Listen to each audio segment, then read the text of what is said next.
What's up, everybody? Good evening. Are we live? Is this real life? Is this thing on? Is this thing on? Exactly. Welcome everybody. Welcome to THF Extra Point, the podcast that covers all your previous week's football excitement and breaks it down and gets you ready for the following week. Guys, how was your week 9? Wait. Let me start before we get off in all different directions. How was your team? How did your team do in week 9? Nobody's excited to talk about it, so that answers that question. I couldn't hear Dabs. I was going to tell him. Yeah, Dabs, you're a little quiet, buddy. My team, I was proud of my team, but I just started the wrong people this week. Obviously, CJ Stroud had a great game. Tank Dell had a great game. If I would have started those guys, I would have been well off, but I didn't go. I was talking about IRL team. I wasn't even talking about fantasy yet. Yeah. Yeah. New England Patriots, baby. Let's go. I'm proud of the Cowboys. I'm hyped for them. Like, they looked really good out there. It's just those little things, those little tiny things that we need to fix on. Like the penalties, obviously, are debatable, whether it's our fault or not, the ref's fault, whatever. We got to fix the penalties, man. And we got to fix those tiny mistakes, That one touchdown that we didn't get would have saved the game. Yeah.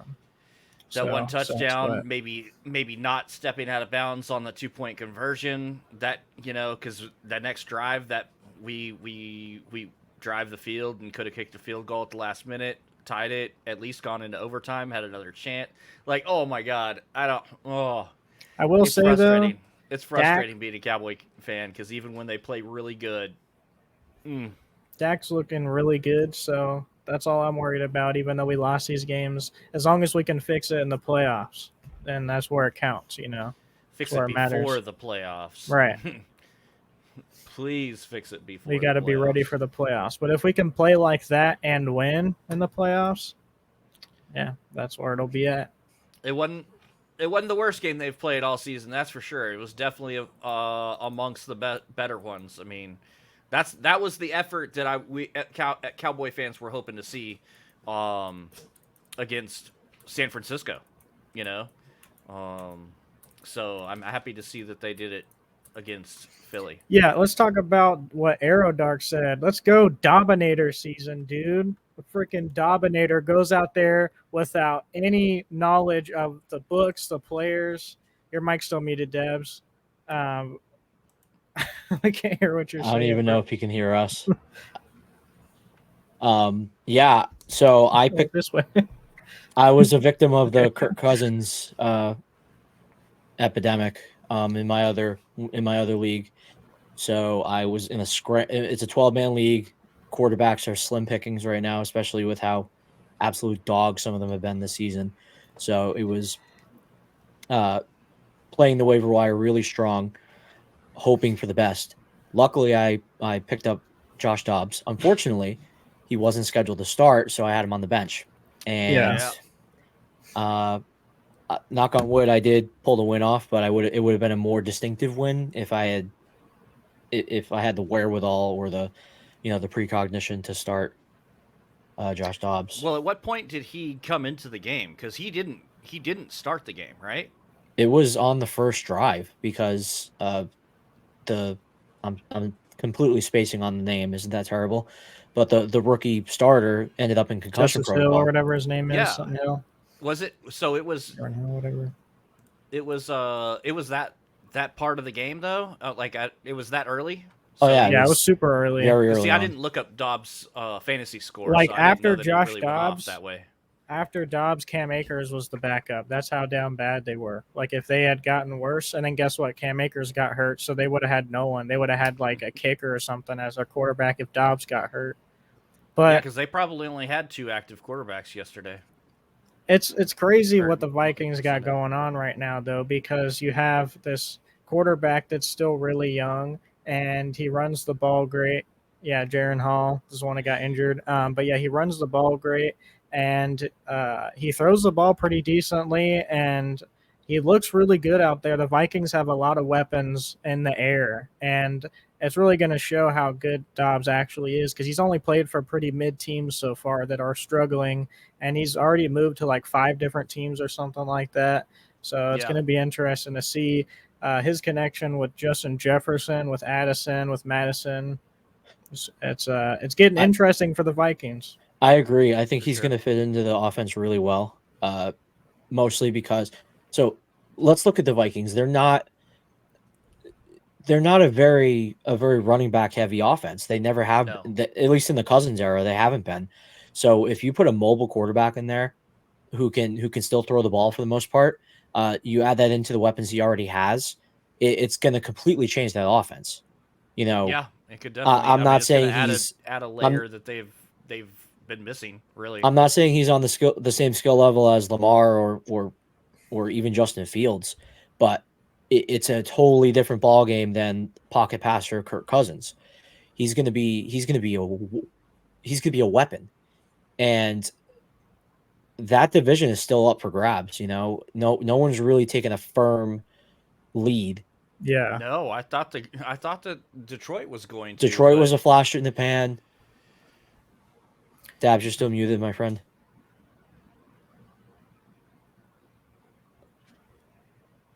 No, I can't hear you.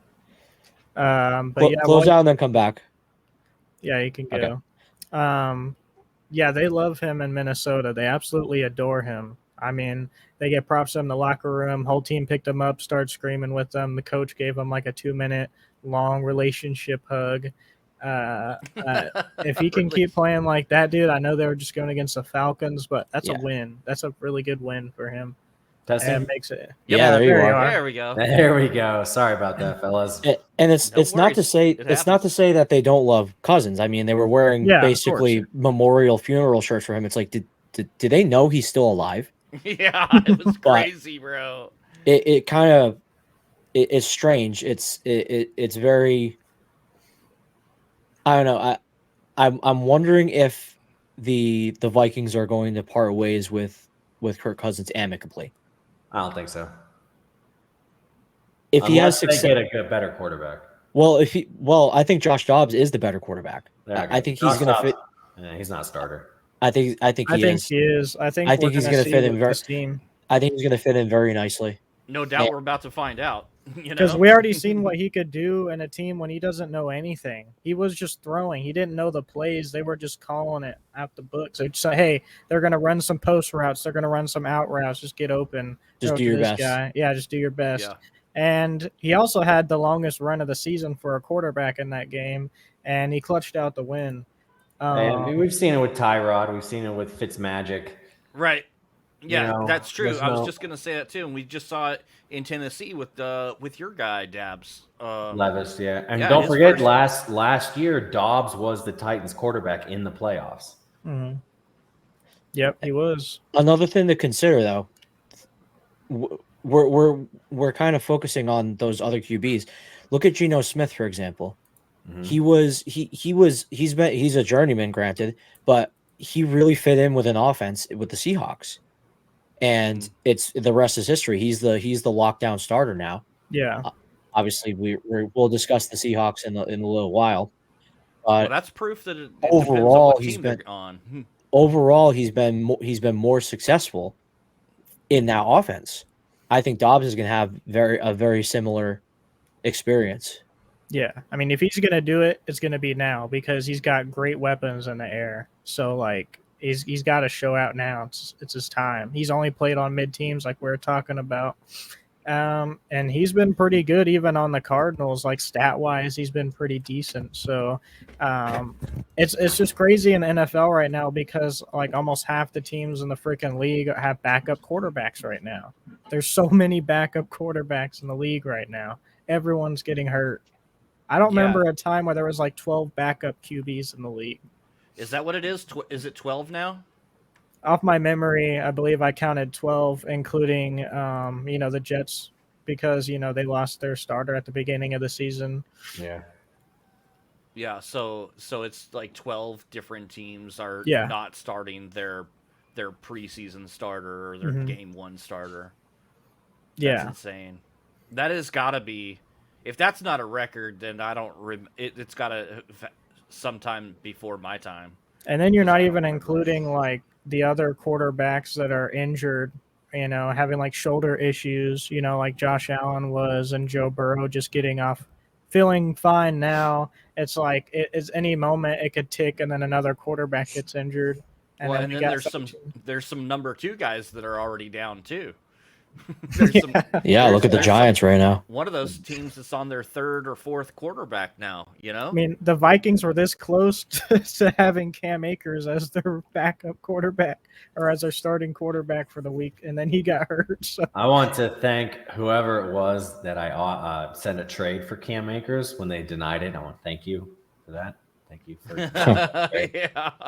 And thanks to Firestorm for not taking Tank Dell from me, because whatever traded. You wanted Jamar Chase. I'm sorry. I'm riding Jamar Chase until he dies or until I die, one or the other. Fair enough. But really, I'm riding out Tank Dell. Even though that he's kind of had a down year this year. Oh, they're on the upward now. The Bengals are back. Yeah, they are. And, I think. Speaking of backs, Jamar Chase's back is injured. Speaking of the Bengals, I was talking with Q earlier when I was playing with him. I would like to see Detroit and Miami in the Super Bowl. I think that would be a fun Super Bowl to watch. I think it's going to be Dallas and Cincinnati. Really? So wow, you still got Dallas going to the Super Bowl. Yeah. So last year there was a big discussion about, the NFL is scripted. It's all rigged. It's all scripted and rigged. And one of the predictions we heard was Joe Burrow and Dak Prescott facing off. And unfortunately for you guys, Dallas loses.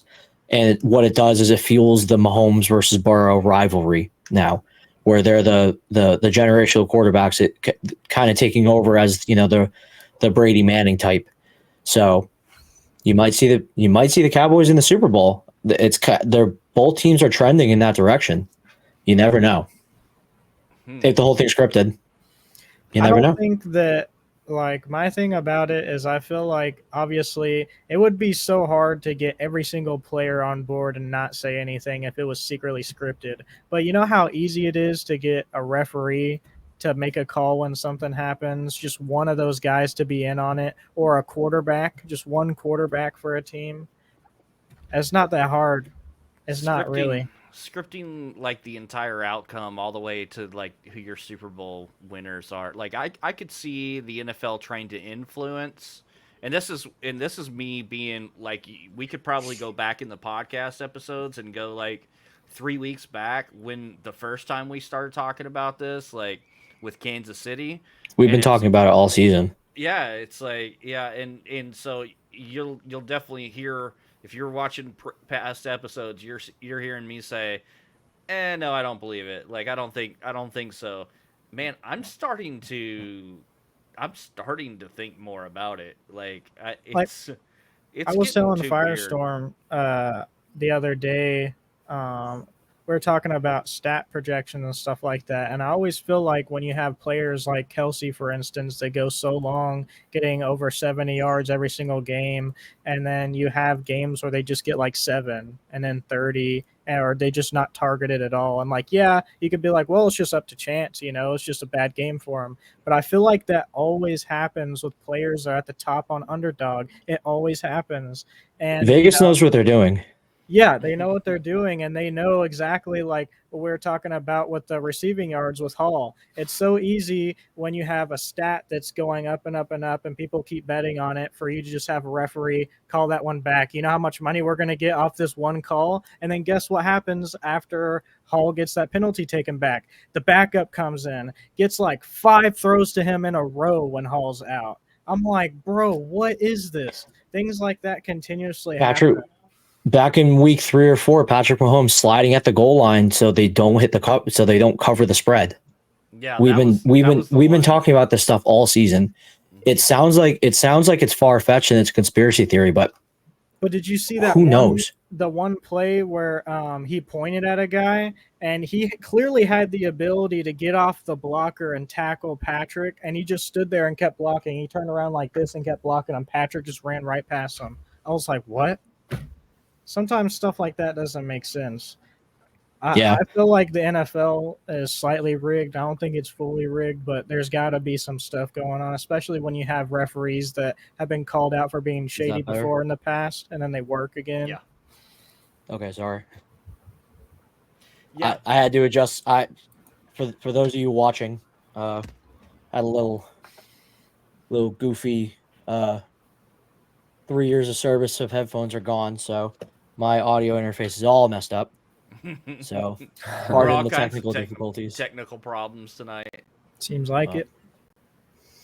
But yeah, a minute, my mic will probably start going in and out like it does from time to time. Must be talking about the Eagles refs. Well, we're kind of talking about that in all of them. You know, it's kind of. We're gonna have to have an episode, special talking episode. Wrong.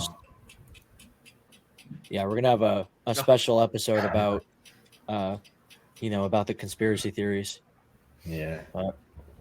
Yeah, I don't know. Probably could. Here's the plan. Here's how the league can get back on track. All right. We have all been top donors to Underdog this season.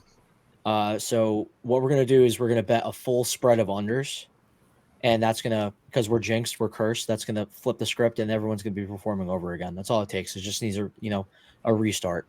But in all seriousness, it is kind of. It's strange when you see these things that are so distinctive. Who knows? Who really knows? Yeah, it's hard to tell. All it takes is that one guy. All about the money.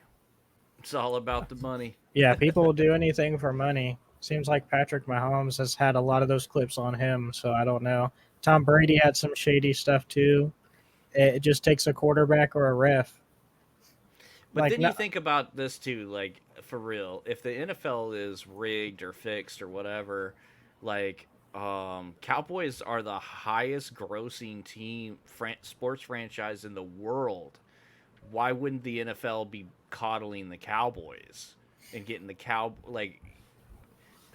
okay, let's say it does happen this year and they do make it to the Super Bowl. That would be the first time in 26 years. Well, I think right now that's the Chiefs. I feel like they push the Chiefs a lot. Obviously, they're Chiefs favored. And the Patriots.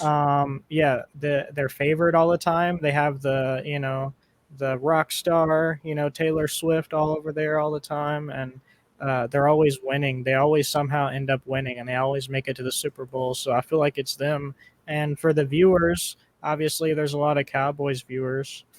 Yeah, Brian makes a good point. The Cowboys are already the top. Why would the NFL need to push them over another team? They need to get the teams that aren't making money to make money. Well, I feel like that's part of the up and down, like a roller coaster. Like if your team's always doing good, it's not going to be as good as if it's down, and then all of a sudden your team starts going up and then down and up and down, and it gets people invested on seeing every game because you can't guess it. Like the Texans last week go from doing absolutely nothing against the Panthers out of all teams to having every player's best score of the year the following week after that. So obviously stuff like that isn't always rigged. Not everything is rigged, I don't think, in the NFL, but it just makes you question it. Yeah. Makes it sus. So, how do we do in pick'ems this week, boys? What did we do in pick'ems? I did okay. Could have done better. I haven't checked, to be honest with you. Well, I got back on top. So, 7. Yeesh. Dabs, I'm getting kind of close to you there, big dog. Dude. Yeah.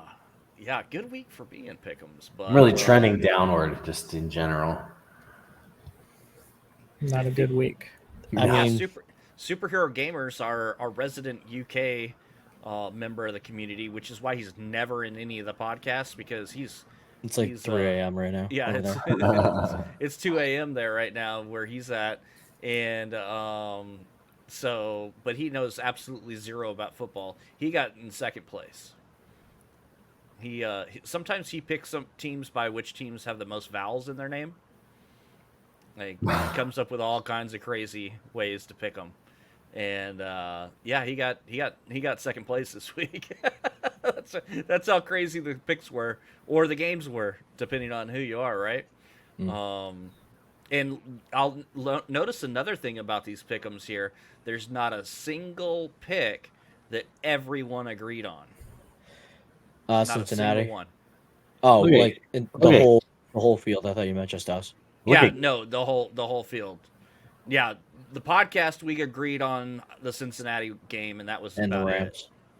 it. I think was that Cleveland game. And the Rams. Oh, in the Cleveland game, in the Rams game, we got the Rams game wrong. Yeah. I didn't see any highlights from that game whatsoever. It's because Green Bay pulled that off. Matthew Stafford didn't start. Game. He was questionable up until the game, so that was definitely a driving factor. Oh, you had Mr. Right. You had Mr. The game was terrible. Brett ripping farts. Yeah. Not the best. That was a terrible game. They fumbled it like 20 times, dude. It was a bad game. I mean, the Baltimore-Seattle game, too. That was another example. In an attempt to correct that problem, the Rams signed Carson Wentz today, right? Yeah, because he's a problem solver. Sorry. Yeah, because that's Geno Smith revival story. Who knows? You never know. But I mean, if they're signing him to a backup, that's a different story. If Stafford was questionable all up until game time, then chances are Stafford's starting next week, right? Yeah. Yeah. So Carson Wentz is just to make sure that if they don't have to Stafford start Brett Rippin. Yeah, they don't want to start that kid again. Excuse me. Sorry about that. Wentz is like slapping cardboard on a hole in a ship to fix it. Yeah, I mean he has. Who did he play for last? Indianapolis? The Eagles, I think. Colts. No, was it Colts or Redskins or Commanders? Oh, I think he went to the Redskins after the Eagles. I'm thinking of someone else. So it was Eagles, Commanders, Colts. Oh, you know what?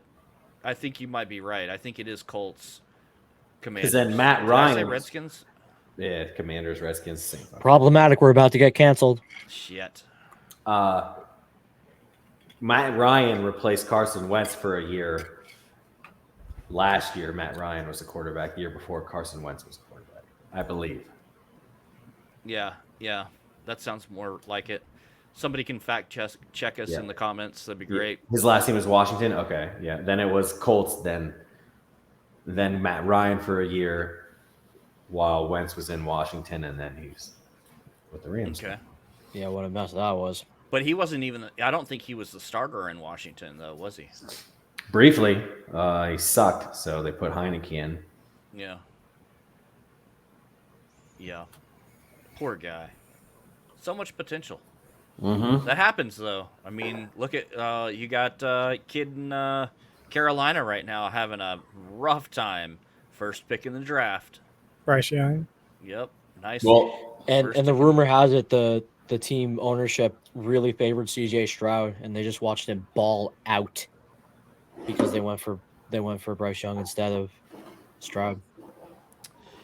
Yeah, and that's another case of is it the team? I mean, they were 1 and 2 in the draft. If the picks were reversed, would the results be the same or the reverse? I think Carolina needs to build around Bryce Young before you get a valid answer. He has no weapons. Yeah, he has Adam Thielen. Okay. Yeah. There's been a wide receiver 2 at best. Dude's like 60 years old. Yeah. You know, Jonathan Mingo is one to watch. You know, he might be pretty good. But yeah, Chuba Hubbard. Yeah. No, they need to build around him before you give him a fair chance. And Hubbard wasn't even the starter. It was supposed to be Miles Sanders. Yeah, Miles Sanders, but he is not healthy. He is not the guy. He is, and he's not healthy at all. I've got him on one of my teams, and I finally cut him. Yeah. I'm like holding my breath on Bryce Young. I'm not giving up hope just yet, but you got to. Yeah, it's tough. I mean, you got to give him like a chance. Yeah, I think you got to give the if. Don't Cleveland Brown the whole situation. It sucks though. It's like how come teams aren't figuring out a way to do what Green Bay does, where they just they draft a good quality quarterback and let him learn the NFL before they throw him to the wolves. Okay. Why isn't everybody doing that? Speaking of Green Bay, what is everybody's opinion on Jordan Love? I don't think he's him. I think he's a fraud. I think everyone we're using recency bias right now because he balled out against Green Bay, who didn't have any sign of life. Like basically, they were kicking a corpse.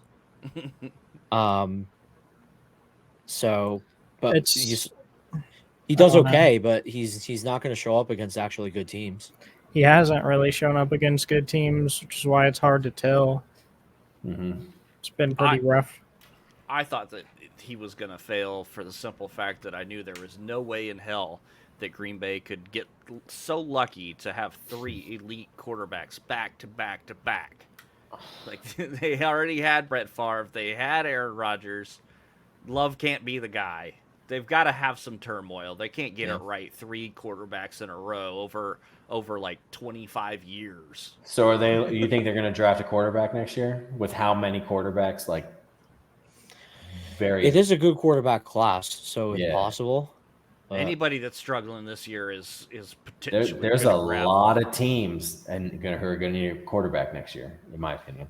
Yeah, because a lot of these injuries are going to be are going to be tough to come back. There's a lot of ACLs and Achilles injuries. You know, it's been a rough year for quarterbacks and running backs. Yeah. A lot of those injuries are very serious, and that they change the way people play. So I hate to spin the wheels on this, but that's another conspiracy that has been brought up. You have all these injuries, and then on the other side of that coin, you have all these really awful roughing the passer calls, etc. Big fines to players for bad hits. When you watch the playback and there's nothing there. The NFL is pushing very hard for flag football in the 2028 Olympics. They're really hitting the grindstone with advertising. Is it possible that they're trying to soften up the game and lean towards changing it to flag football? Yeah, I've heard of that, and if they do that, I'm not watching it anymore. I don't think anybody will watch it, but if they do, it's got to be separate. Conspiracy theory. Let me grab my tinfoil and put it on. But yeah, that doesn't seem like a great move. Yeah, I mean, softening up the NFL, in the name of safety, whether that's accurate or not, because some things just don't really make a whole lot of sense. But I don't think you're ever going that. Maybe if we have to fast forward 250 years or something like that. But yeah. No way. I don't personally believe it. I'm just saying, like, tinfoil hat. It's getting to a lot of tinfoil for that one, bro. Quarterbacks are able to gain benefit out of how much the referees throw flags over stuff like that, just off of reaction. If you're the right or pretending, like that clip of that guy pretending to slide and then keep going. And what is the defender supposed to do? As soon as a quarterback starts to slide, they have to stop moving immediately. If you're a 300-pound linebacker that runs a 420, what are you supposed to do? As soon as the ball is thrown, you have to immediately stop that second. There's still momentum. You're still in the middle of running, and flag every time for stuff like that. It's just tough. I've seen Patrick Mahomes do it plenty of times where he's going to run out, and then the defender stops and runs past him, and then he just stops and then keeps going. It's broken as a quarterback. You can get away with a lot of stuff because of that. I don't like it. I really don't. I get quarterback safety and everything like that, but they need to be just a little bit more lenient on stuff like that. Whereas if you come out beyond that line of scrimmage, did y'all see Dak get helicoptered? Yeah. He took off running. Yeah. Oh boy. Excuse me, Dak gentlemen. gets helicoptered, and then someone literally gets touched, and then they call a flag. But Dak literally went upside down in the air. I mean, but he was out there beyond the line of scrimmage as a runner at that point. Yeah, You know, I know. like what? But That's how it should be. But I, also some of that stuff too. When they slow it down and play a replay, it looks way worse.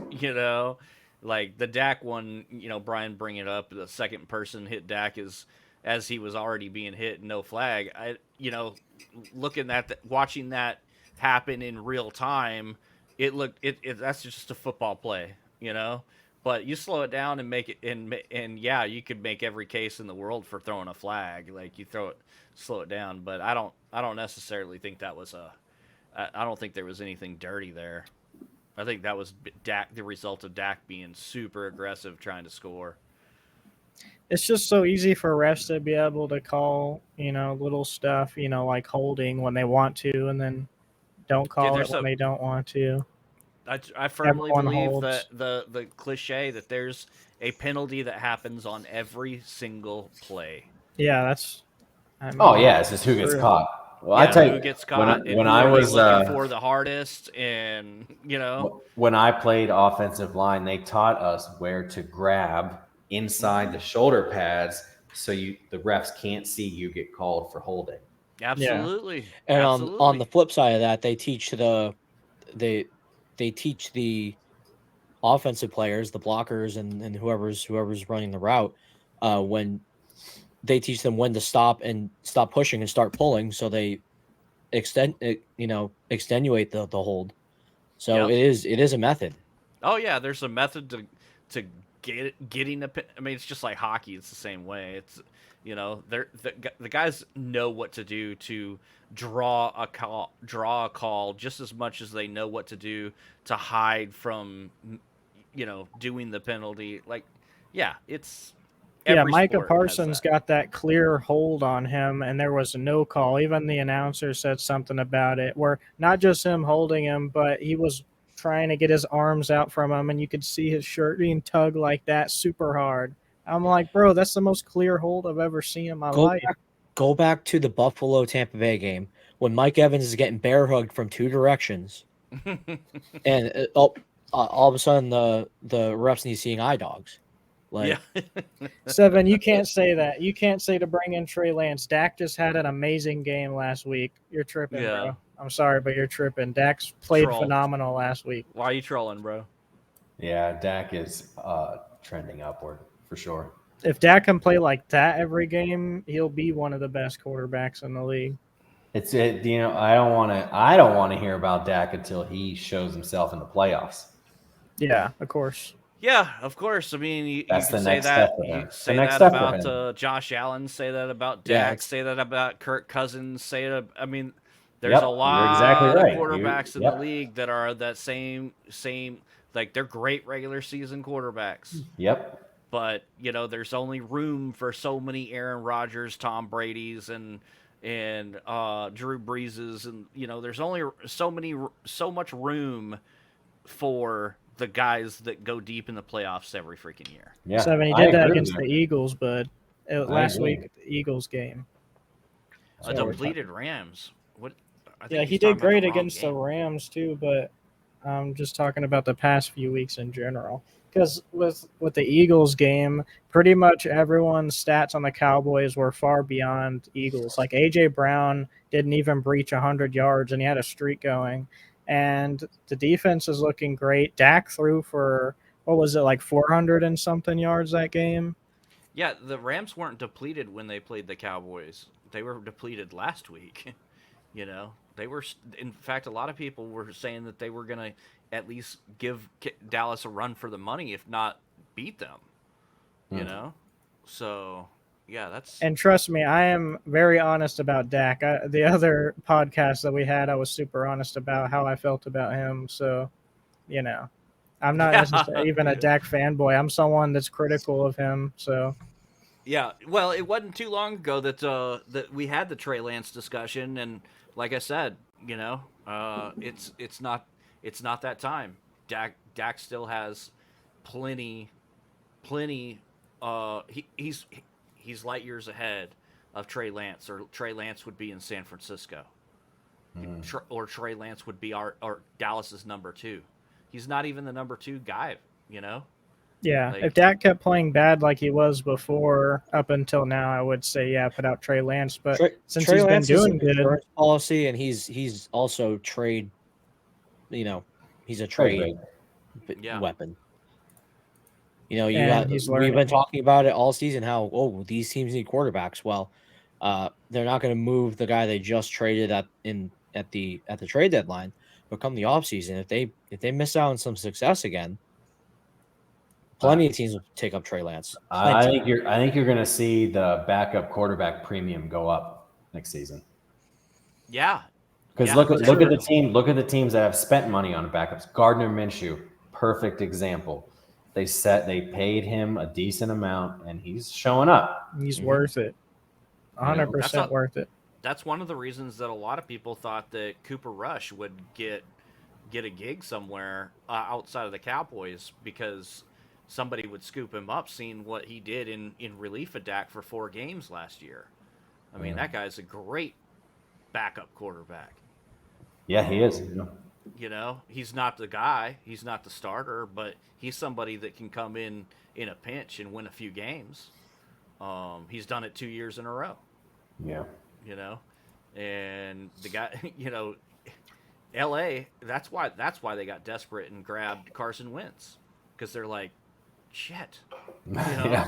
Well, their plan was Stetson Bennett, but he's going through a lot of personal shit right now, so he's on the non-injury list or whatever. Yeah. Quarterback's definitely that. It's such. Here comes a Philly fan right here. Carson Wentz is a joke. Oh, come on, man! You still don't like that guy?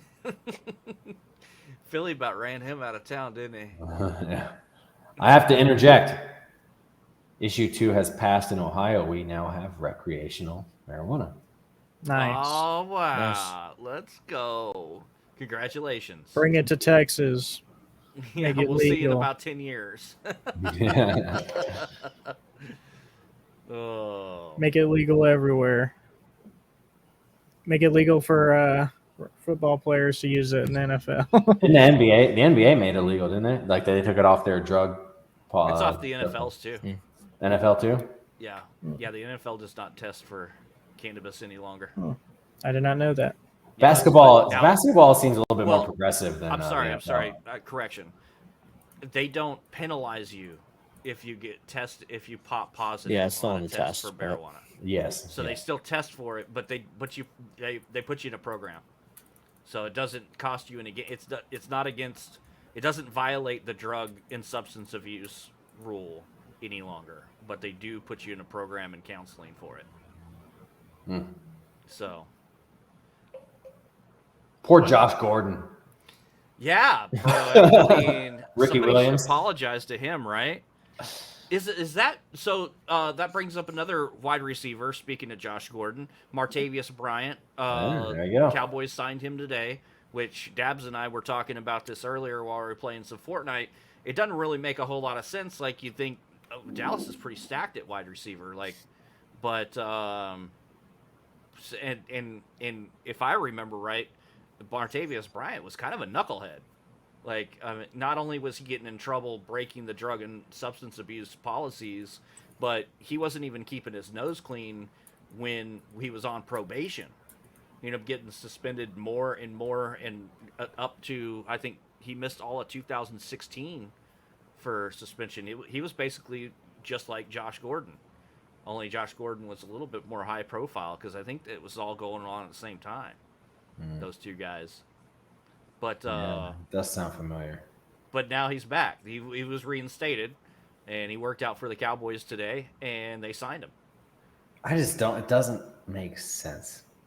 The Titans were looking at him too. The report I saw from Bleacher Report was that if he wasn't going to sign with the Cowboys, that he was going to sign with the Titans. I mean, is he even going to be able to take Gallup's spot because we already have like Turpin and guys like that have been doing great. We have a lot of options. Up Yeah, until that's what I'm last week, saying. Brandon Cook was doing great. Cooks was Yeah. doing great until he disappeared this Yeah, week. he's a solidified wide receiver 2 for sure right now. Yeah, and then in Gallup's, it was just last year that Jones and several other people went to bat saying Gallup could be a number 1 on a lot of teams. So they really believe in Gallup too. So Cooks is a deep threat. Like he's fantasy He's a wise, touchdown boom or threat. bust. Boom or bust. Like he's either going to be wide receiver in the top 15 or he's going to be in like wide receiver 40. Yeah, but he's a touchdown threat. Yeah, like that's it though. Like he's not going to be your consistent guy every week. yeah, if we're looking at it from a fantasy perspective, yes, for fantasy, right? But again, in terms of the offensive scheme and winning games, you're right. He's a deep threat, but being that touchdown threat, teams have to plan differently. Yeah. The Cowboys are lucky; they have obviously they signed another guy, but they do have a surplus of offensive weapons. Yeah, it's kind of hard to spread the wealth, but really on any team, most of the wideouts for the Cowboys would be 1 or 2 on most other teams. Yeah. So, you look at it from a game winning perspective, having him able to score a touchdown pretty much all the time, that helps in the long run. Yeah, I mean, and Brian says Cook has 17 catches all season for 2 TDs, but some of the catches that obviously you're not going out and putting them in your wide receiver 1 spot for on our fantasy team. I'm not talking about Cooks as a fantasy football player. I'm talking about Cooks as a real life NFL receiver. He's opening up the field for Lamb. He's that deep threat. He has making those 17 catches. I wonder how many of those 17 catches were for a first down on 3rd and long. Yeah, and you got to keep in mind too, Ferguson. He's going to be the second target. Even if Cooks is wide receiver 2, he's still the 3rd guy up, and that's pretty decent for a guy that's 3rd guy up, in my opinion, based on how Dak was throwing it at the beginning of the season. And the touchdowns is where it matters. I mean, he gets the job done. So he's a victim of success. There's so many other weapons on the team that it's hard to spread the wealth sometimes. Well, and compare Cooks to Gallup too. I don't even know the stats between each other off the top of my head, but I would guess that Cooks has got more in every category, except for maybe drops, because Gallup, man, he's had some stone hands this season. Yeah, it's like he drops the most easiest passes, but then he catches the most insane, 6 foot up in the air, one-handed catch. Like, he's a really talented dude. He could, in my opinion, he could be wide receiver 1 on a team. I think he's really good. I think he should get more work than Cooks does, but speaking of insane catches, did y'all see the catch that Keenan Allen made this weekend? Oh my! Or what? No, last night. Last night. Yeah, that was an insane catch. That wasn't. I mean, he started like this, kept turning, and then finished the catch on his back. I mean, full 360, like spinning through the air. Like, that was just insanity, bro. I had to watch it a few times. It was so cool. You have to have such coordination just to be able to not only catch it with one hand, but then at the same time turn around to where your back hits the ground and the ball doesn't fall out. I was a really great catch. Impressed with the catch itself as it was the fact that he held on to the ball throughout the catch. Like, it was like that ball, once the ball hit his hand, he was locked on it, and he still managed that entire to the ground and everything. I was like, how did he just do that? I mean, it helps that he absolutely smoked the safety. Yeah. If that was a contested catch, he wouldn't have made that catch. But it's absolutely incredible catch. I tell you though, the way he was laid out, I don't know how you could have defended them unless he was diving into you. Because again, he smoked the safety. Yeah. That was if he hadn't done that, if it had been contested, it would have been a different outcome. Hey, there's some still older would've made the players catch, but- still kicking it. Hopkins is starting to kick it again. You know, Tyreek Hill's still there. Kelsey's getting up in age. I don't know. Keenan Allen's getting up there in age. They're all still really good threats. Just injury prone. There was another interesting one in the Chargers. I almost said Clippers. The Chargers game last night. What's his name? Eckler's last minute touchdown. That messed up some books. That messed up some books last night, bro. There was a lot of people talking about that. The last night was a very good example of just absolutely dog crap betting. Like I ran 5 lines and not one even came close. Yeah, I didn't have a very good week on the two. little bit of action I took. I got lucky on I like hand selected one line for the Thursday night game, and I took a basketball player special just over half a point. And honestly, if I hadn't taken that, I probably wouldn't have gotten 5 picks right. I hit the 4 that I bet, but it was not a great. None of the other lines I bet hit, and I feel like we're all having the same problem. I mentioned this in our pre-production chat, and I want to put it out there to the chat as well. Now that we're live, Thursday night games are they just the most unpredictable games ever of the week? Like I feel like they are just These Europe games aren't slop, bro. Aren't helpful either. Yeah, the Europe games, they could be put in that too, but at least, well, I guess there's definitely reasons for the Thursday night games being the way they are. But man, I told these guys in Tell Me Chat, do you agree or disagree? Let me know in the comments. But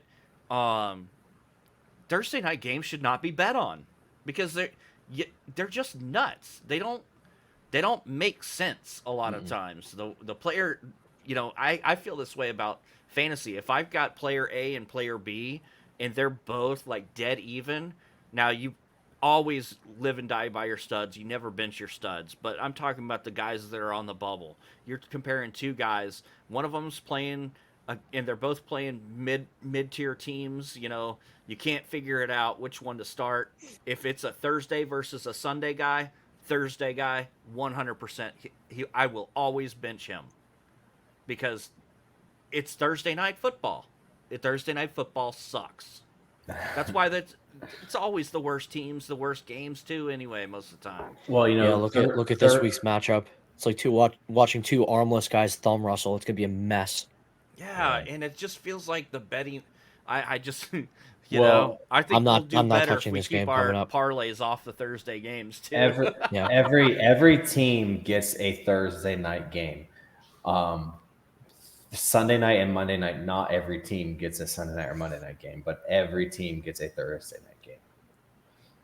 So there's a higher likelihood that the games are going to suck because they pick Sunday night and Monday night, the more entertaining teams. More or less. I don't think the Cowboys play on Thursday except for Thanksgiving because they have every Thanksgiving. Yeah, every team gets a Thursday game. Yeah. But like the Sunday night game is usually pretty good because they want those. Yeah, that's why Cowboys. That's why Cowboys are in prime time all the time. Yeah, Cowboys, Dolphins, Kansas City, Bills. The Jets are, but they were scheduled before Aaron Rodgers got hurt. But yeah. Well, yeah, and then you get to the end of the season, and you enter the Saturday schedule, and the NFL starts flexing different games to put the more competitive, meaningful games into the prime time spots, and they move a bunch of other games into the lower ring. They start messing with the schedule towards the end of the season too. Yeah. What is Thursday night's game this week? Oh, Carolina and Chicago. Yeah. Bum ass game. Everybody expects us to be low. It's gonna blow up. It's gonna be 45 to. Didn't that happen Was it last year that there was a Thursday night game that like set the record for most points in a game? Was that last year or somebody's got to remember what I'm talking about, right? Was it either last year or the year before there was a Thursday night football game that just went ham. I want to say Kansas City was one of the two teams, but I don't remember. I don't know. I don't remember. I'll look it up. I'll have to look it up. But it was totally off the charts, and I just sat there scratching my head saying, "What? This can't be a Thursday night game because." Brian, you're making me want to put a spread on the Thursday game, bro. Yeah, don't. That's what I'm looking at DraftKings right now. Yeah. So let's talk about sports betting. Obviously, I got my parlay for the week. Our parlay missed because we're in a and you too. All of us except for him. All of us except for him. Jalen Warren was over. I got it. Yeah.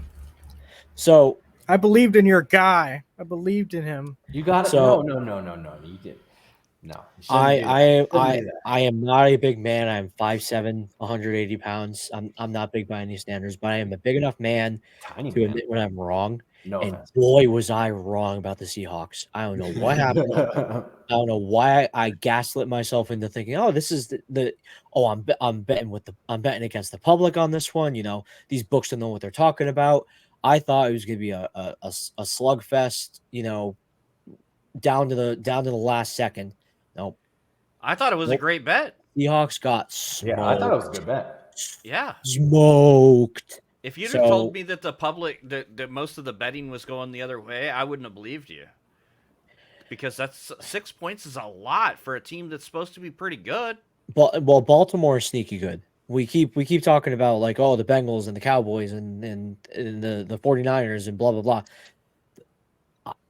I'm starting to buy into the Ravens a little bit. I think they're going to like 5-3. They're a sneaky 5-2 right now, or 5-3. Fun no, 5-2. Fun fact: if you look at the playoff picture right now, last I heard, AFC all 4 teams in the AFC North are in the playoffs. Yeah, it's been a really good division this year. But yeah, so I got smoked by that. Is that possible? I thought there's only 2. Is there 3 wild cards now? Or is it 2? Thought it was 2, but it might be 3. Well, if all 3 teams, if all Yo, child, let's get a fact check. Yeah. Well, yeah. I'm actually that's what I heard. I don't know. Playoff picture here in a minute because it is week 9 out of 18 weeks. So we're halfway through the season. So I really want to pull up the standings and take a look at where it is. And I want to see what jumps out to us. And I want to talk about that here in a minute too. So yeah, let's do that. Let's do our best. Time. So obviously the CD Lamb missed because CD Lamb loves screwing us out of parlays.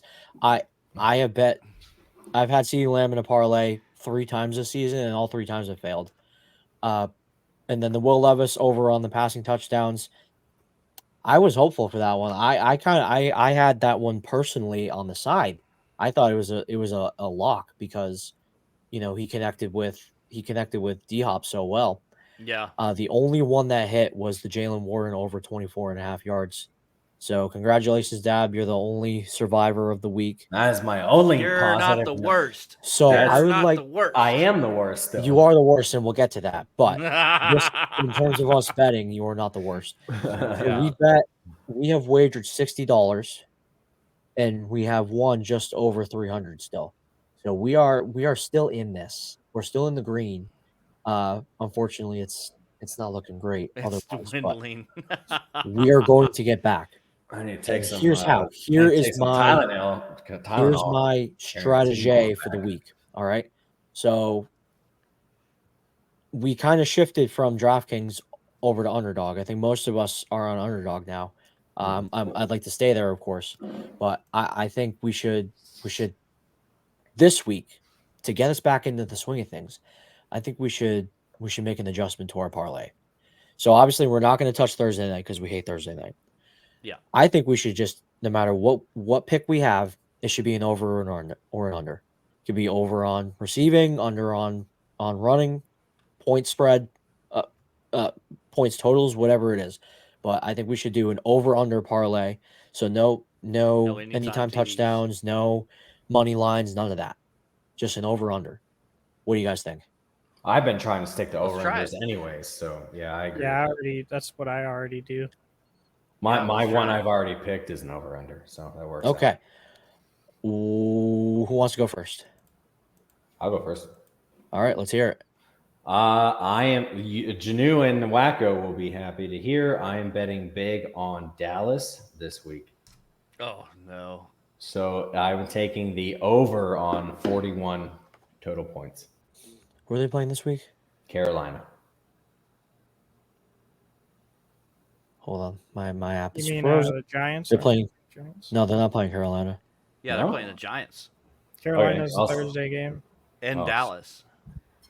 Dallas and Giants? Yes. Okay. What's the Giants. over-under? The point spread is 38.5 right now. I'll take the over. Okay, so we're going to take the over. Look what Matthew said. Yeah. So listen, the Cowboys fuck me over. It's your guys' fault. I like the Cowboys. I like it. I'm worried about the Giants. I don't know, because the thing that we see these over under scores, right? We see these numbers, and like anytime you see below 40, you're like, oh, this is gonna hit. There's a good chance that the Giants put up 0 or 3 points or 6 points. So that means Dallas has to score 30 plus points. Danny DeVito. Which granted they should, but if they come out and the defense puts up all they got and holds Dallas to 24 points, 24-0, cool. They blew doors on the Giants, but that over doesn't hit. So that's just something to consider. But I do like this. That obviously they blew them out at full capacity week 1. Yeah. So I like this over. That's a over. pretty. I'm going to eat my hat when I say this, but I think that's a safe bet. There's no such thing as a safe bet. So sir. prove me wrong. I'm going to get proven did you wrong. Not read but the bottom of the dude. You're so right. No such thing. If you believe there's no such there's a such thing as safe bets, call 1-800-GAMBLER. Hang on, wait, no. I'm getting that set up. Hang on, literally, no matter I'm how looking that up smart right you now. are, there is no guarantee on football ever. That's why it's gambling. That's why we do the spreads, because there's some BS in the NFL, bro. Oh, I grabbed my phone. I needed to find But one real it's quick, fun. so you can find one. All right, Janu, what you got? Thinking see, on Underdog it's not updated, so I don't have like a specific stat number to give you, but I'm gonna take Tank Dell over on receiving yards. They're going against Cincy. I think it's gonna be pretty high scoring. Okay. So I don't have that prop available yet, but I'll keep an eye on it. So Tank Dell over. Oh, I can't take that. Just send me a message when they update and let me know like what receptions and yards you have, because I'll do either one of those two. All right, so we're gonna, regardless of what it is, we're gonna take the over on Tank Dell. Yeah. All right. So I'll go next. I'm going to take the over on Baker Mayfield passing yards against Tennessee.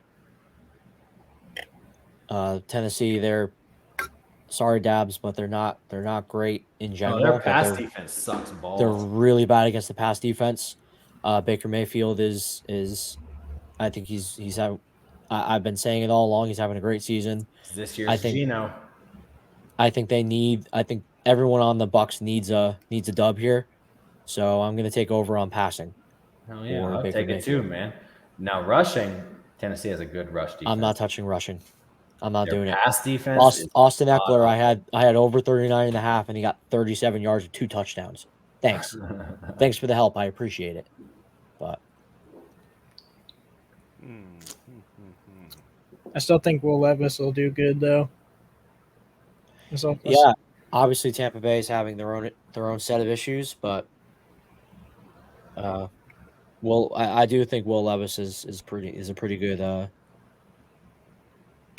option pretty much anywhere. So, and last but not least, Wakko. What are you thinking? Well, it could be a game. It could be points in a game too. It doesn't have to be a player. Yeah. Let me see if there's anything that.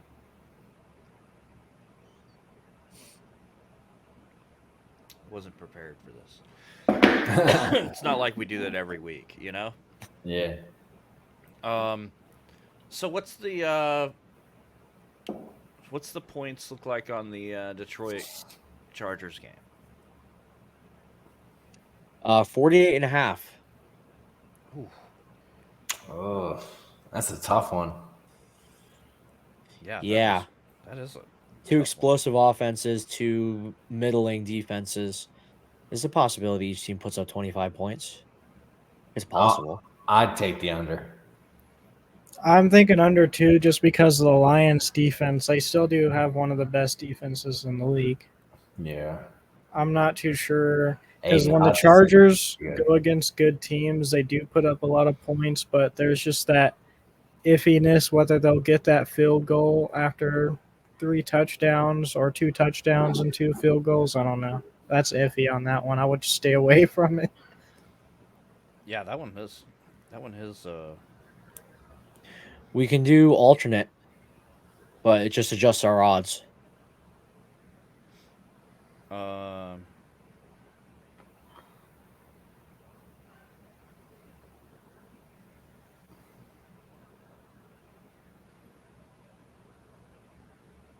Damn, because my first reaction was I wanted to throw something on Jamar Chase, but I don't like his. You know what? What's the over under on St. Brown for the? I don't have player props yet. Oh, hey, can I change mine? Sure. Before we finalize this, just because I live in the AFC North area.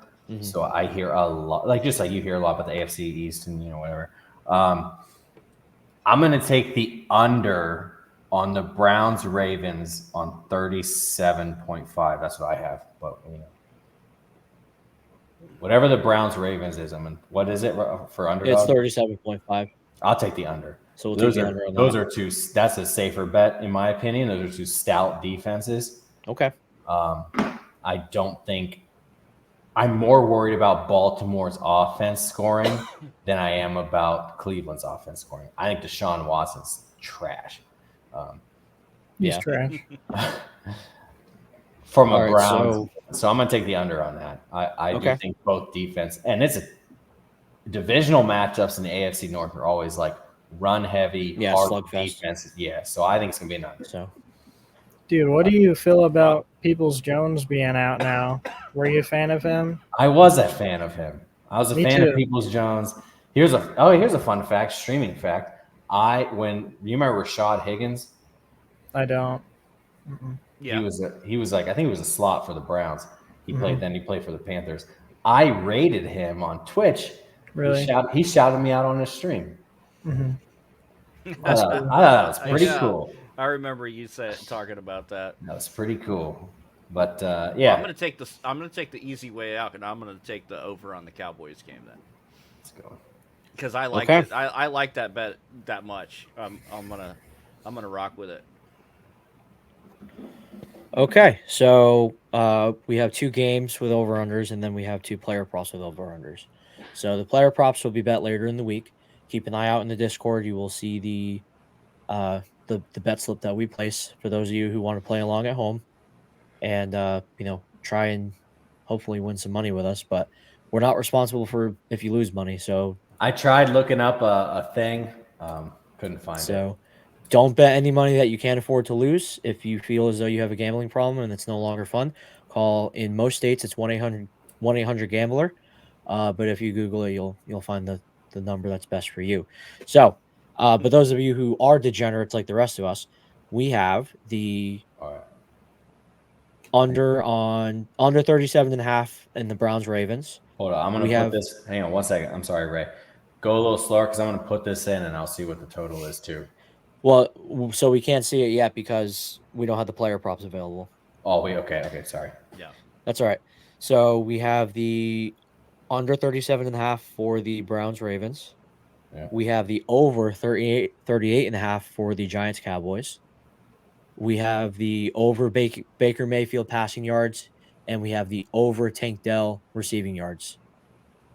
Okay. So again, keep an eye out for the Discord, and you will see the bet slip. And hopefully, you know what? I'm not even going to say hopefully. I'm going to say is going to hit, and it is going to bring us back, and we're gonna pick it back up, and our luck on underdog is going to turn around as well.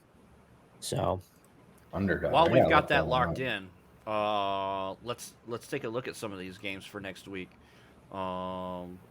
Anything out there that sticks out as a game to watch? I'm gonna go with that Cleveland-Baltimore. Man, that's gonna be a solid game. I'm excited for the Houston-Cincy and San Fran and Jacksonville game mainly. This is kind of a hot take, but I really like the Denver Buffalo game. Really? Yeah, I think it's gonna be a fun game. Why so? Or how so? Denver coming off the bye after a really, really defining win on their season. Yeah. And their defense has been getting Russ is cooking. God bless his soul. So I think this could be a fun game to watch. Yeah, and Buffalo, they need to pick it up too. I mean, they're dropping games that they either really want to win, like against Cincy, or should have won the week before. The Buffalo Bills are third in the AFC East right now. Yeah. It's crazy to think about. Came into the season as the Super Bowl favorites, and they are third in the AFC East. If the playoffs started tomorrow, they would not be in the playoffs. That's crazy. Crazy. I'm looking at the San Francisco and Jacksonville, and I'm like really curious what's going to happen there with San Francisco coming off the bye with a 3-game skid into the bye. And now they're coming out. Are they going to be fresh? Are they going to be ready to get back to football? Or they're losing, bro. Jacksonville's taking that ass. 100%. I'm obviously going to bet the CMC anytime touchdown because it's hit every time I bet it this season. Yeah, but how much longer is that going to go? Right. I'm going to bet it. I'm going to bet it every week until it doesn't hit. You never bet out of a run. AJ Brown just missed his consecutive 125-plus yard. Yeah, that's a little different though. That's a little different. That was impressive. That was impressive. Dallas has held receivers hard this year, very hard. Yeah. Firestorm, what do you think about the New England game? You think they're going to be able to take it against Indy? Nope. Bet Indy. I don't think it either, but I just wanted to hear your opinion since you're the only fan here. Just bet Indy. Just bet Indy. It's okay. While we're on the Patriots, how do you feel about Mac Jones? The Patriots in the running for a quarterback next draft? No, without a doubt. And that the discussion is who is going to draft the quarterback. Is it going to be Bill Belichick? The rumor, and it is confirmed, but he had a contract extension and he wasn't traded at the deadline. There's a good possibility he either rides off into the sunset and retires, or even possibly gets traded in the offseason. Really, the only thing Belichick is the only reason he's still doing it is because he wants the Shula record. So, since Tom Brady departed, he hasn't had any success. He's not going to get, if things continue the way they are, he's not going to get the Shula record with New England. The only possibility is he goes somewhere else. Where would he go? A lot of people are saying Washington because it's a new team, they're getting a new stadium, new ownership with a lot of money to spend. Some other people have said maybe the Chargers because they're not great, but their coaching is not great. But the only problem is Bill has a lot of real estate on the East Coast. So going to Los Angeles would be tough for him. What about Vegas? So the reason he won't go to Vegas is because they just fired Bill Belichick Jr. essentially. Dude, McDaniels sucks. He is not a head coach. But he's a branch Belichickian, you know. Look at Belichick's branches, dude. They're all wilting. They got Matt Brady, Patricia, the Brady he's factor in Vegas too. Yeah, because Brady's connected to that franchise, the ownership. So Belichick's branches are not they're not Andy Reid's. Bill O'Brien sucked as a head coach. Matt Patricia sucked as a head coach. Josh McDaniels sucked as a head coach. Right. Like Vrabel's the only one that's had even an ounce of success, and that's dwindling. But whoa! It's not dwindling there, it's sir. Dwindling. No, it is not. What have they done for you lately? Mike Vrabel is a saint. I hate to say it, but you keep your liver spotted hands off Mike Vrabel. Mike Vrabel is the running favorite for Patriots head coach replacement. He's in very good graces with the Crafts. He's a former player. He's rumored to be the Kraft favorite. Yes, I saw the report today and I didn't like it. The discussion that Bill will go to the Cowboys, it's not going to happen. There's discussion about that for real? Oh yeah, for real. But I guess so. I mean, if the Cowboys crap out again, but it won't happen. He's not going to the Cowboys. If Belichick doesn't get along with the Crafts, he's not going to get along with Jerry Jones. Not a chance. No. Zero chance. I'm betting every cent I own that there is zero possibility that he goes to. What is in his mind though? What's he thinking of right now? He's thinking, man, I just had the worst season of my life. I want to go to a winning team and play for a winning team. He's not thinking that though. That's the thing. He's not thinking that. He's seeing it as he'll be back next season and he'll figure it out. And it's just like kicking the can down the road all the time. It's going to have to end with Belichick leaving. And I know this tirade I just went on was prompted by the what do you think of Mac Jones? But Mac Jones is he's not the guy, and that's obvious. But if we're focusing on Mac Jones, we're missing the forest through the trees. He is part of the problem, but he is not the problem. Just like Belichick is part of the problem, and he's not the problem. And for Dabs, your Browns this week, you're talking about going against the Ravens. I know you're excited for the game, but do you think the Browns are going to win this game with Deshaun Watson playing? Yes. You think they're going to take it out? I think the Browns will win by a walk-off field goal. By a field goal? You know, last week when we were talking about the Cowboys and Eagles game, if they got that goal line touchdown, my prediction would have been right too about the touchdown, dude. It was close. It's either going to be Browns by like a field goal, approximately, or the Ravens are going to smoke the Browns. It's one or the other. Browns are going to scrape out a win, or the Ravens are going to just destroy them. We talk about litmus tests all the time. This is a good one for the Ravens going up against arguably the best defense in the league. Hell yeah, Myles Garrett. So if they get a resounding win, like obviously if they eke out the walk-off field goal, or if they lose by a field goal, okay, then you claim the moral victory. And even though they won the game, they'll say, "Oh, you know, we went toe-to-toe with the Ravens."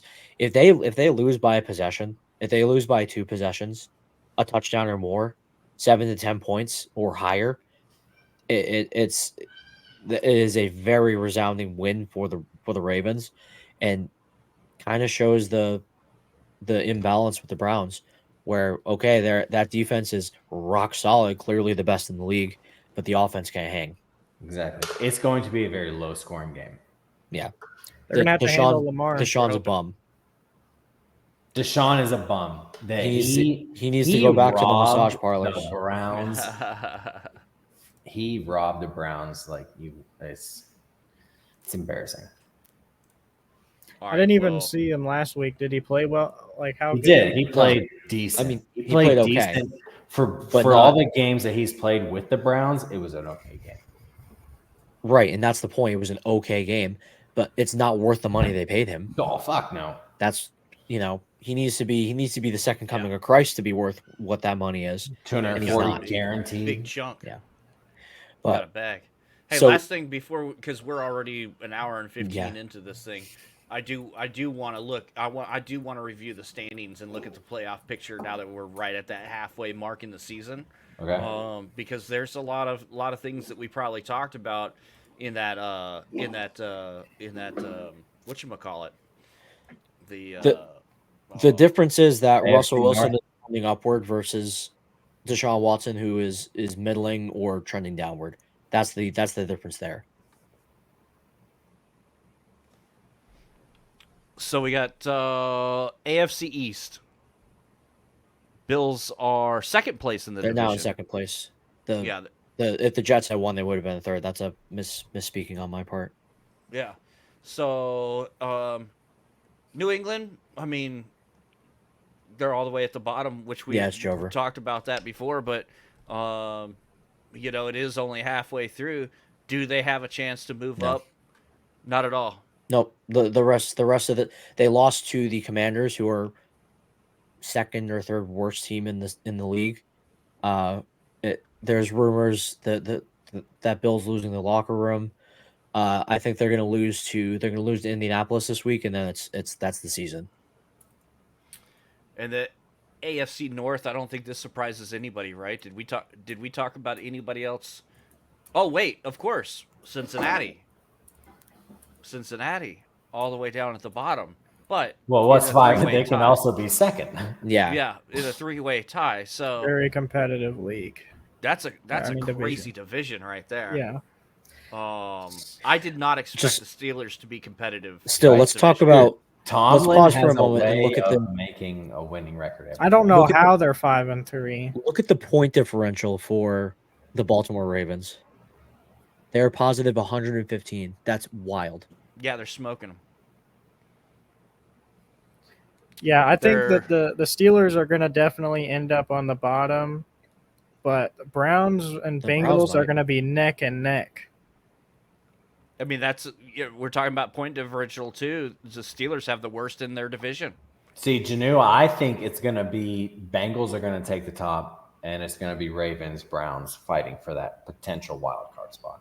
I think the Bengals still are going to own this division when it comes. Yeah, because the Bengals got a slow start last season. Don't forget, everyone. I think some people kind of got off the bus a little early with the Browns, but the Baltimore Ravens weren't as good as they weren't as good last year as they are this year.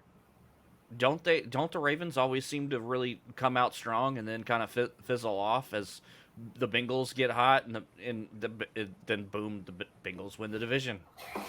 It's like they script. It's that same. It depends on if Lamar stays healthy. If Lamar stays healthy, they're going to continue how they're doing. If Lamar stays healthy, they're getting players back after all the injuries they've had. So, well, they also had a lot of injuries last year too. But the big one is they had Mark Andrews out for a while too. Right. And that's a big hit for them. That's like losing Kelsey for them. I don't know, man. That division's really competitive. And then we get down here to AFC South, where Titans haven't been doing the best, but Colts, Texans neck and neck. Jaguars taking it 6-2. It's really good. I think that's Jaguars' actual best start they've had in a season. And Blake Bortles. And obviously, it's the Jaguars' division to lose. No other team is above 500. As a Titans fan, I agree with that. It's Jacksonville's to lose. If Anthony Richardson was playing, it would be a toss-up. Man, that's great, though, that Anthony Richardson and C.J. Stroud are in the same division, because that's going to be like a little rivalry they got going on for a while, probably. If Anthony Richardson comes back and keeps playing good, of course, which I think he will. And it's hot right now. So. I'm trying to remember. Does this surprise anybody? Did anybody pick anybody but Jacksonville to win this division? I think I had Jacksonville as my top one. I don't remember. I think so too. I'm pretty sure I did too. But I mean, I already knew they were a solid team. Another team that only has one team above 500. AFC West. Broncos are trending upward though. This is true. We talked about the Denver earlier, and if they finally got into something, You know how they get active? Start freaking Marvin Mims Jr., dude. Give him more of a role. For God's sake, man. He's so good. I almost don't want to talk about the NFC East. Cowboys should not be 5-3 right now. But Look at that. Towards the end of the season, it'll look a lot better than it is now. It'll be more separated, but Commanders being 4-5 and not being far from the Cowboys sucks, to be honest. Yeah, because there's a big difference in quality of team there. That's for sure. We do have some easy games coming up, though. The Giants coming up. Cowboys have also the best point differential in the division. We've had Philly fans get in the chat and say Philadelphia is not this good. So, it's at any time they could hit the skids. I haven't looked at their schedule and looked ahead for them. Maybe I should prepare myself for next week and do so. But it happened to San Francisco, and everybody. I think most people would agree before that 3-game skid, San Francisco was easily the best team in the NFC. And look, they hit a 3-game skid, and it could definitely happen to the Eagles. The Eagles are a great team, obviously, but they barely skid by on a couple wins. I mean, so their 8-1 isn't like a strong 8-1. It's skid by a little bit. Just like the Commanders could be 6-3 right now because of the 2 games they could the Patriots, stole from Philadelphia. So could the Patriots. The Patriots almost started the season 2-0, but they got down to the game-winning drive and they botched it. Yeah, but I'm saying Washington almost won both of their games against Philly, so it's like. And we're talking about night and day between records, right? Yeah. If they did lose, the Eagles will be neck and neck with us, and Washington would maybe be ahead of us. Yeah. Dallas is guaranteed a wild card spot at least. So. Yeah, we're gonna. Yeah. The playoff picture is the next button I'm hitting on this website here. Look at the Vikings, man. The Vikings can make it to the playoffs. They're trending upward. They will. I'm still taking the Vikings winning the division. I think Dallas and Minnesota will be our wild cards for the NFC. I mean, we've definitely already talked about Dobbs, doing what he did without really even knowing players' names. So Minnesota's he might be the guy there, and if that is true, watch out, Detroit. Because Detroit's kind of not as confident as they were, a couple weeks ago too. No, I think Minnesota's that feel-good story with Josh Dobbs, and they're going to lose in the first round of the playoffs. I mean, that's what they do. That's what Kirk Cousins did. We'll have to see in these next couple games how Dobbs plays first, because on that last. I'm telling you, he's not a starter. Good. I think he is. I think he found his home team finally. After what he's done, he would have to play trash for them to make him a backup. Yeah.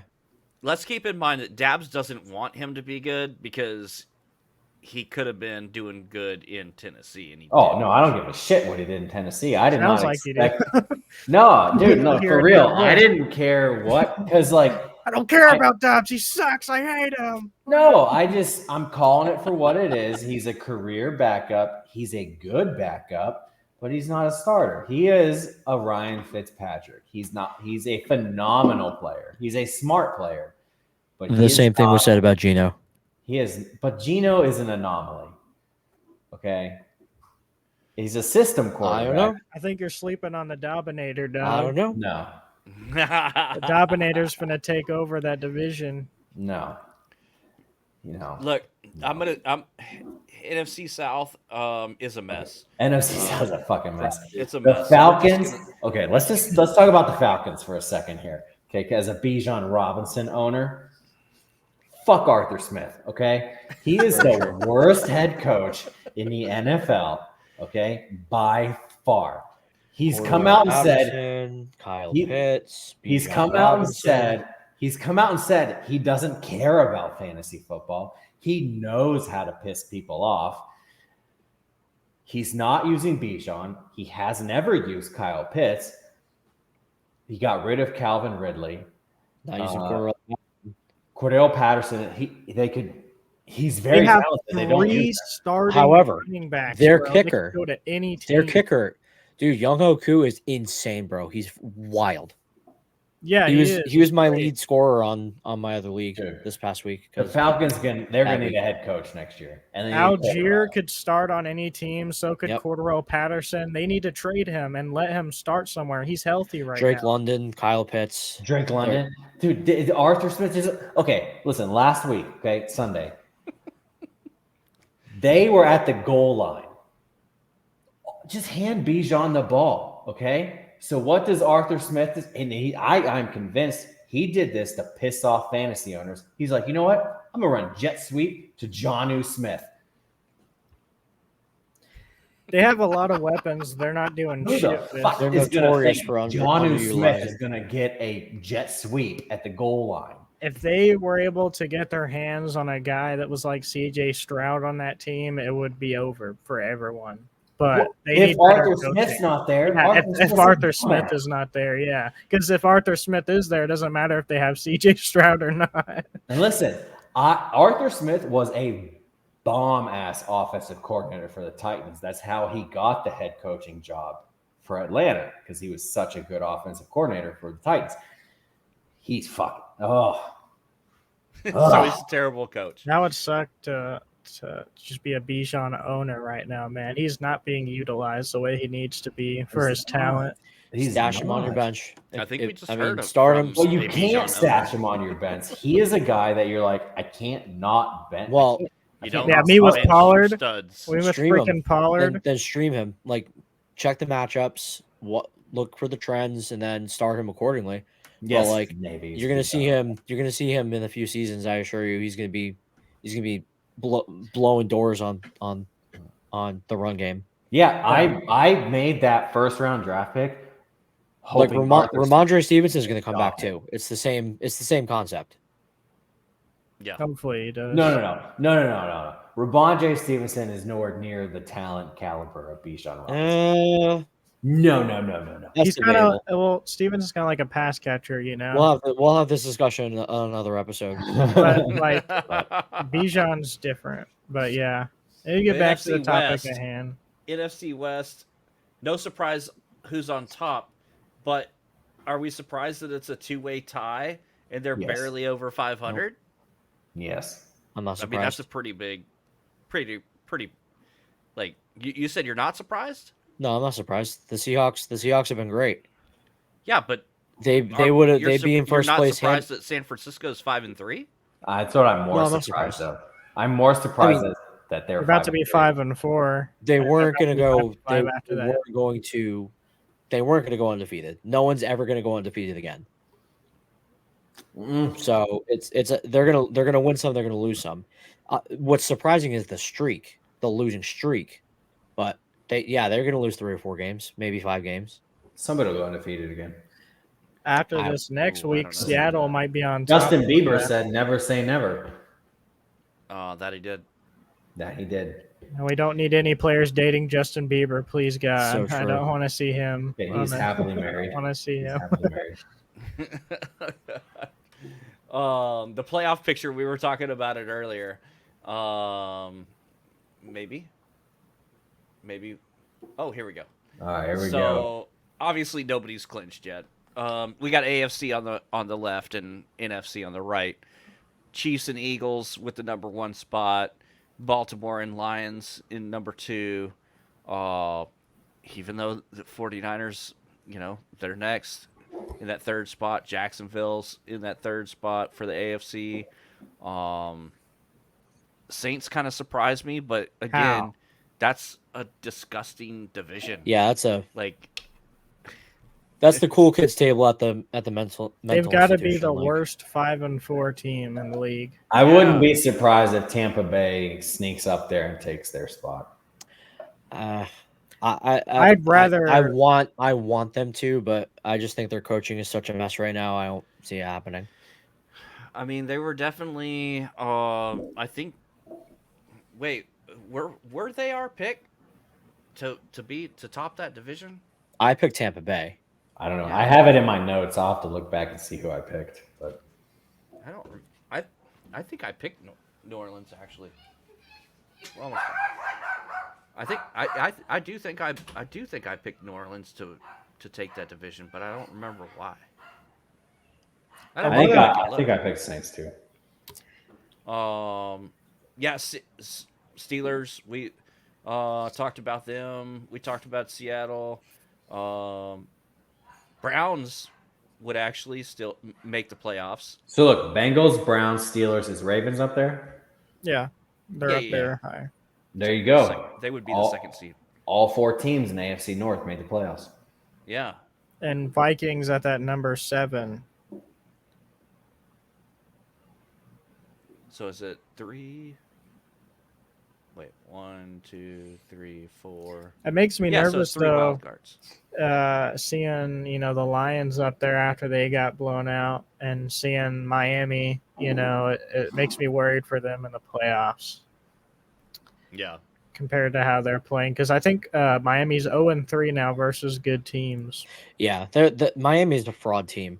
They're a fraud team. They're the Eagles of last year. I don't know what happened to Tua. I know what the happened. Eagles last year went to the Super Bowl. So. In the regular season, I mean.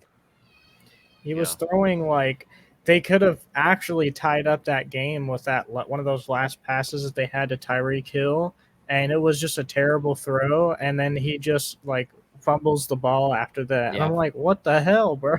What is this team? It's the Euro games, man. The London games. Hoping Germany has a different effect, but the London, you can't touch these games. Yeah.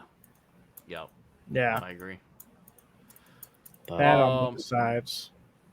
Guys, I'm having I got a lot going on here at the house. We're watching the granddaughter, so I gotta go ahead and wrap her up here. We gotta hit fantasy really quick. We got look at the fantasy results. That's right. I forgot to bring that up, didn't I? Because I'm gonna take this time to publicly apologize. Brian, get the fuck out of here. Mr. Daddy Dabs over here. I'm so sorry about what happened to your team. But luckily for me, I was the second highest scorer of the week. And better luck next week, buddy. Fuck no, Brian. I am not giving you Bijan and a first-round pick for T. Higgins in the 3rd. All right, gentlemen, save it for the Discord. All right. Yeah, definitely an interesting week in the fantasy. Of course, we saw the pick'ems, so it's not surprising that things were a little bit all over the place. Because things seem to be a little bit all over the place in real life football too. But we did get a new person renamed, and that's Mr. Dabs here. Kareem Pie compilation is now Bijan Repair, and Mr. Q can change back to regular Duck Pond something or other instead of TV Flanders. And that was the biggest blowout of the week. Fiery over Kareem Pie with the Jeffersons. We can thank the Los Angeles Chargers for putting up 45 points for me. So that definitely helped put a dent in the overhead. I almost came back to beat Homely Boy because of the Chargers game, but yeah, almost. He had that was a close game. He had their defense, and I had Eckler, and I just needed him to do one more touchdown. No, he barely got any yards in that game. He had 2 touchdowns, the one at the very end of the game that made it really exciting for some people, not necessarily for me. But then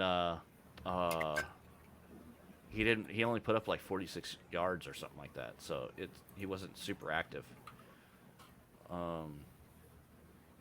But yeah. I don't know. Gonna be interesting. For sure. I got actually the standings. If anybody wants, those are posted in the Discord as well. 3 divisions. 3 division winners, 1 wild card. That's who goes to the playoffs. So, honestly, there's only one team on here that's eliminated. He's mathematically, technically not eliminated, I don't think. But that would be Timu Flanders. Rip. But yeah, go fantasy. I have football. a Having tough fun matchup this season. week.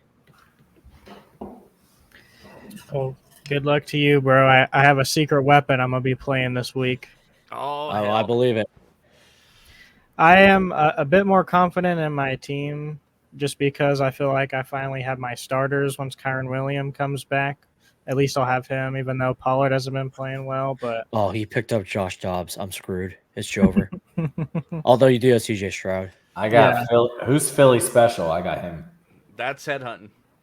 Headhunting? Yeah, please, Dabs, please give me.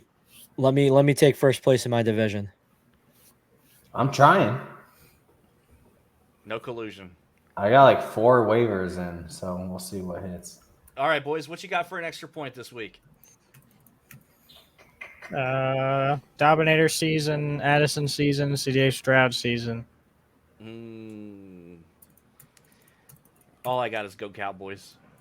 And go Cowboys. Did we mention the Rangers?